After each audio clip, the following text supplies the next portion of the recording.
A Praza da Peixería foi o escenario escollido pola Facultade agora para traer un dos seus obradoiros a Vilagarcía. No encontro deronse cita un abano interdisciplinar de profesionais cun nexo común, o seu traballo a prol da recuperación do espacio público para as persoas. A xornada abriuna o alcalde vilagarcián, que aproveitou para felicitar a Deputación de Pontevedra pola iniciativa da Facultade agora. Alberto Varela reivindicou tamén o traballo feito no municipio e o que aínda queda por facer.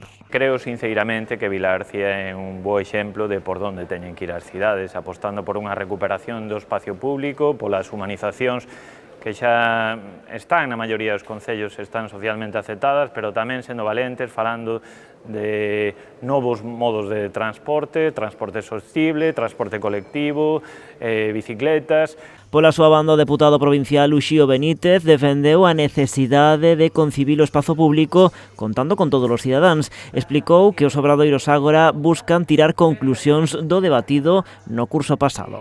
Este ano, a la Facultade Ágora, con eses 4 obradoiros agora, que o que facemos é levar a profesores e alumnos a distintos sitios da provincia, o que queremos é que a Facultade agora sexa un laboratorio de I+D+I do espacio público. Ese é o noso espírito, porque vimos aquí coa vontade de aprender. Sobre o caso vilagarcián, entende Benítez que a cidade está seguindo o modelo agora. Cree que xa se pode considerar un referente en políticas de recuperación do espazo público. Vilagarcía é, seguramente, un dos concellos agora máis dinámicos en cuanto a dotación do espacio público, e por iso nós tamén escollemos Vilagarcía como un dos lugares onde hai que facer un obradoiro, porque estánse facendo moitas cousas e estáse convertindo tamén nun pequeno referente. O obradoiro agora reuniu no mesmo espazo a persoal técnico e político, un foro no que o Concello de Vilagarcía tivo a oportunidade de amosar algunhas das accións impulsadas nos últimos anos, con transformacións urbanas a prol do tránsito de peóns e bicicletas e o fomento do transporte público. É unha temática que todos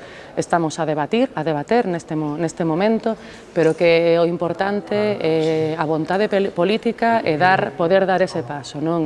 Aprendemos moitísimo porque realmente veñen expertos na materia que te fan debater sobre o que se estamos facendo está ben ou está mal, no noso caso como políticos. Neste obradoiro, a convidada como observadora externa da Facultade agora foi a arquitecta e xestora de mobilidade Rocío Plasencia. Yo viví aquí durante bastantes años en Galicia y había venido a Vilagarcía, pero es cierto que hacía por lo menos 10 años que no venía.